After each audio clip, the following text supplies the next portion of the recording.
রাজ্য এবং জেলা স্তরের টিমকে ডেকে রবিবার বিধাননগরে বৈঠক করেছেন কেন্দ্রীয় পর্যবেক্ষক সুনীল বনসাল।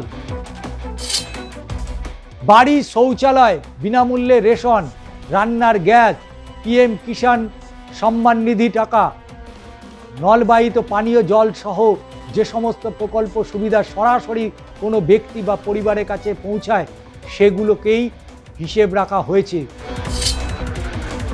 বিনামূল্যে রেশন প্রাপকদের তালিকা আরও লম্বা। সব মিলিয়ে অনেক পরিবার 5 বছরে লাখ চারেক টাকার মতো সুবিধা পেয়েছেন বিজেপির, এমনটাই তাদের দাবি।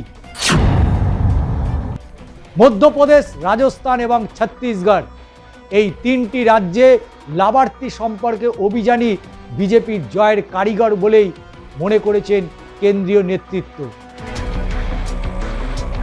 লক্ষ্মীর ভাণ্ডারের যে বরাদ্দ কতটা বাড়ছে, কতটা বিধবা ভাতা বাড়ছে, কতটা অন্যান্য প্রকল্পের ভাতা বাড়ছে, সে কথা অবশ্যই স্পষ্ট করে দেবেন মুখ্যমন্ত্রী মমতা বন্দ্যোপাধ্যায় রাজ্য বিধানসভা থেকেই।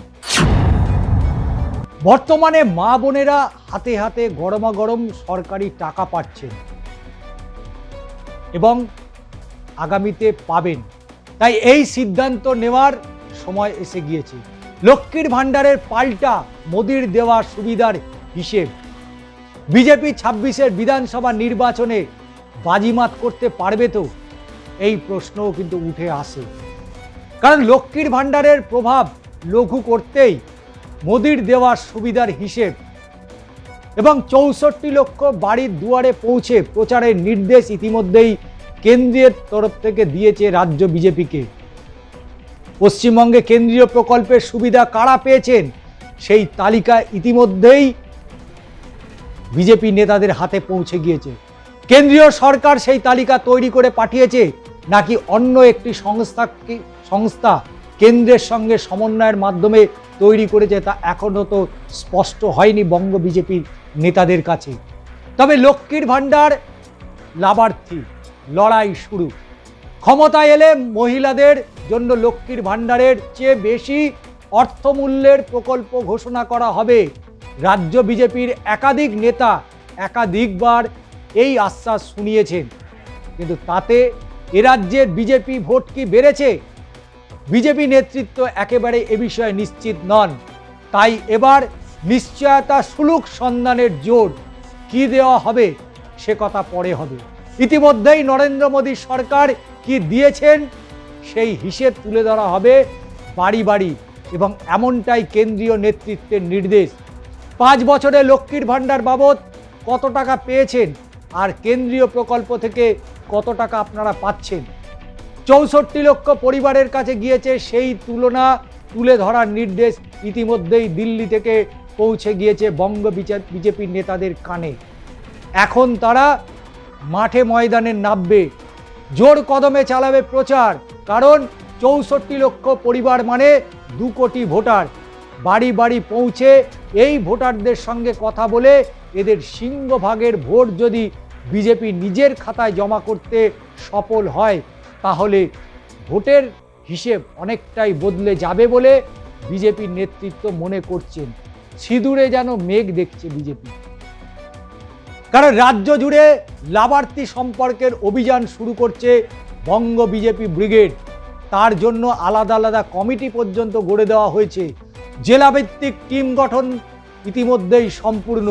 রাজ্যে যে 1060 বুথে বিজেপির কমিটি গঠন করতে পেরেছে সেখানেও একজন করে লাভার্থী সম্পর্কে প্রমুখ হিসেব দায়িত্ব পেয়েছেন।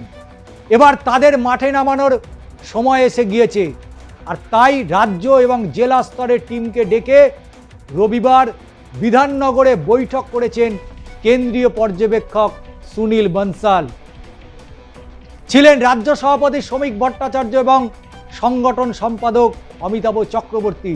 সেই বৈঠকে 64 লক্ষ পরিবারের দরজায় পৌঁছানোর নির্দেশ জারি হয়েছে, কিন্তু সেই নির্দেশ বাস্তবে কতটা কার্যকর হবে তার প্রশ্ন তো থেকেই যাবে। কারণ বিজেপি সূত্রের খবর পশ্চিমবঙ্গের কেন্দ্রীয় প্রকল্পের সুবিধা কারা পেয়েছেন সে তালিকা ইতিমধ্যেই তৈরি হয়ে গিয়েছে। এবং কেন্দ্রীয় সেই তালিকা ইতিমধ্যেই বঙ্গ বিজেপির একেবারে শীর্ষস্থানীয় থেকে তৃণমূল স্তরে প্রত্যেকের হাতেই পৌঁছে দিয়েছে এবং সেখান থেকেই জোর যাত্রা শুরু করছে বঙ্গ বিজেপি।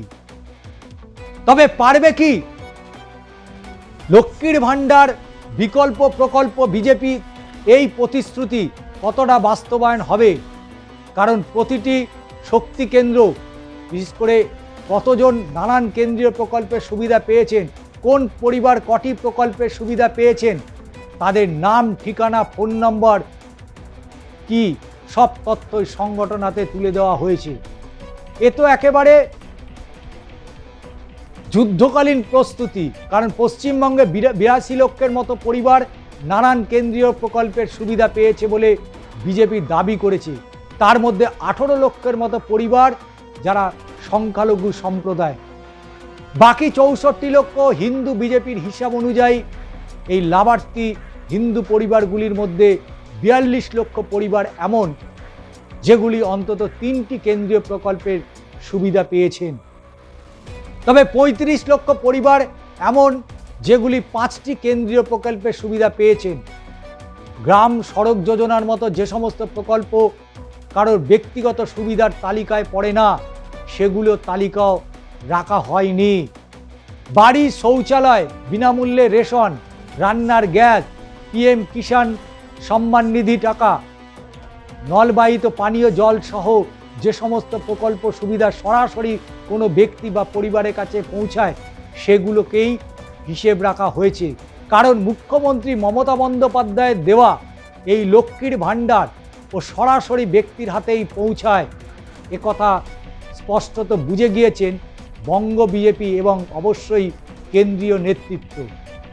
কারণ লক্ষ্মীর ভাণ্ডার যারা মাসে 1000 টাকা করে পান, তারা 5 বছরে মোট 60,000 টাকা পান। বিজেপি বলছে কেন্দ্রীয় আবাস যোজনা যারা বাড়ি পেয়েছেন তারা শুধু ওই একটি প্রকল্পেই লক্ষ্মীর ভাণ্ডারের পঞ্চবার্ষিকী প্রাপ্যের 5 গুণ পেয়ে যাচ্ছেন। এরই সঙ্গে কেউ শৌচাগার, কেউ রান্নার গ্যাস, কেউ নলবাহিত পানীয় জল, কেউ কিষাণ সম্মান নিধি পাচ্ছেন। বিনামূল্যে রেশন প্রাপকদের তালিকা আরও লম্বা। সব মিলিয়ে অনেক পরিবার 5 বছরে 1,04,000 টাকার মতো সুবিধা পেয়েছেন বিজেপির, এমনটাই তাদের দাবি। ঘরে ঘরে গিয়ে এই তুলনায় তুলে ধরতে বলা হয়েছে বঙ্গ বিজেপির নেতাকর্মীদের। পশ্চিমবঙ্গে বিজেপি ক্ষমতায় না থাকা সত্ত্বেও এতগুলো কেন্দ্রীয় প্রকল্পের সুবিধা যখন মিলছে, তখন বিজেপি রাজ্যে ক্ষমতায় এলে ছবিটা কেমন হতে পারে সেই ভাষ্য প্রচার করতে বলা হয়েছে এই অভিযানে, এই লাভার্থী অভিযানে। মধ্যপ্রদেশ, রাজস্থান এবং ছত্তিশগড়, এই 3টি রাজ্যে লাভার্থী সম্পর্কে অভিযানই বিজেপির জয়ের কারিগর বলেই মনে করেছেন কেন্দ্রীয় নেতৃত্ব। তারা মনে করছেন 2017 সালে উত্তরপ্রদেশে অখিলেশ সপাকে হারিয়ে বিজেপি যখন ক্ষমতায় আসে, তখন এই কেন্দ্রীয় নেতৃত্বই সেখানকার রাজ্য বিজেপির সাধারণ সম্পাদক হিসেবে দায়িত্বে ছিলেন। তাই সেই নির্বাচনের ব্যক্তিগত অভিজ্ঞতা পশ্চিমবঙ্গের বিজেপি নেতাকর্মীদের কাছে একেবারে স্পষ্ট করে দিয়েছেন তিনি। 23 সালে রাজস্থান এবং ছত্তিশগড়েও কংগ্রেস সরকারের পতন ঘটানো এই কৌশল কিভাবে কাজে এসেছিল তাও স্পষ্ট করেছেন কেন্দ্রীয় নেতা।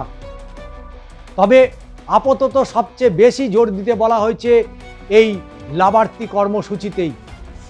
তাই সকাল থেকে মমতা বন্দ্যোপাধ্যায়কে যাই কুৎসা করুন না কেন, তার সাথে এই বক্তব্যগুলো, এই প্রচার অভিযান চালিয়ে যেতে পারবেন।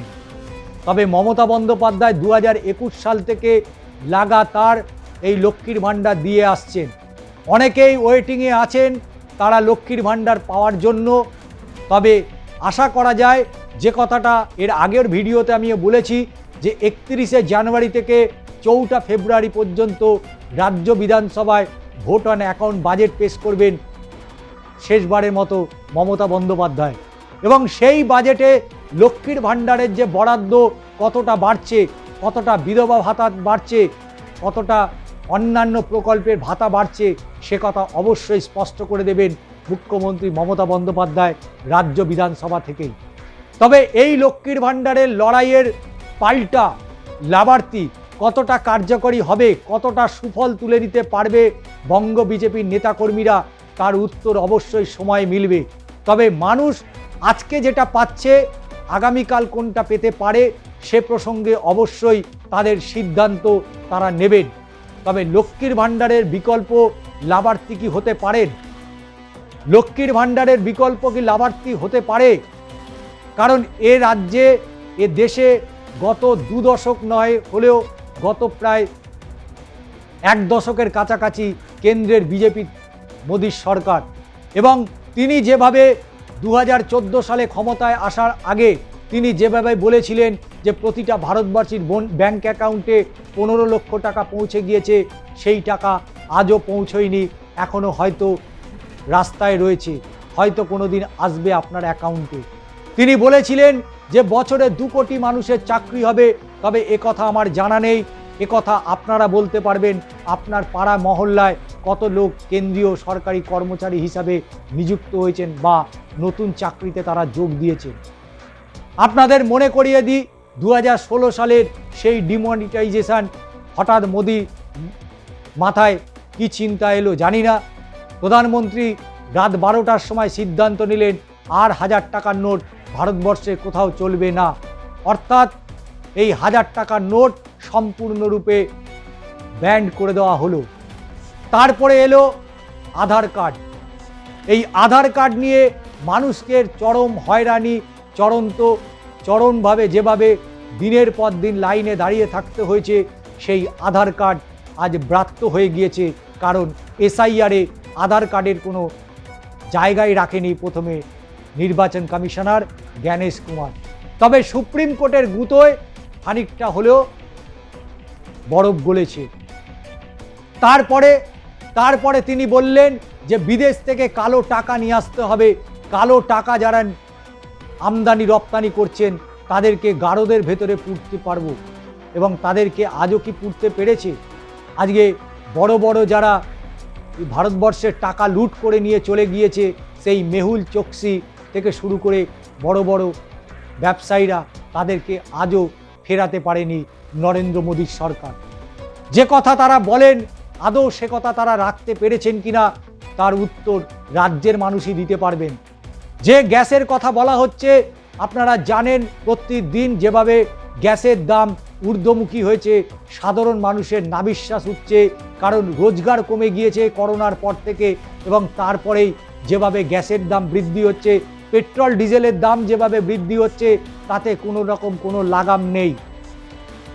যারা কেন্দ্রীয় সরকারের যারা গ্যাস উজ্জ্বলা যোজনায় যারা গ্যাস পান, তারা আজকে কতটা সাবসিডি পাচ্ছেন, সেই সাবসিডি অর্থাৎ ভর্তুকি তারা কতটা পাচ্ছেন, যারা পাচ্ছেন তারাই বলতে পারবেন। তাই গত 1 দশকের বিজেপি সরকারের দেওয়া একের পর এক মানুষের প্রতি যে তারা বক্তব্য রেখেছেন, এই গত 10 বছরে কটা সাধারণ মানুষ নিতে পেরেছে, এটা সাধারণ মানুষই বলতে পারবেন। রেশন দোকানে ফ্রিতে রেশন দেওয়া হয়, তবে সেই রেশন কতজন মানুষ পাচ্ছেন? রাজ্য সরকারের এখানে একটা শতাংশ আছে, সেটা ভুলে গেলে চলবে না। কারণ কেন্দ্রীয় সরকার যদি 100% মধ্যে 70% দেয়, তাহলে বাংলার মুখ্যমন্ত্রী মমতা বন্দ্যোপাধ্যায় 30% দিয়ে থাকেন। আজকে 100 দিনের প্রকল্পের টাকা গ্রাম বাংলায় হত দরিদ্র যে মানুষগুলো যারা 100 দিনের প্রকল্পের কাজ করেন, তারা অনেকেই কাজ হারিয়েছেন, এবং সেই 100 দিনের প্রকল্পের টাকা আজও কেন্দ্রীয় সরকার রাজ্য সরকারকে দেয়নি।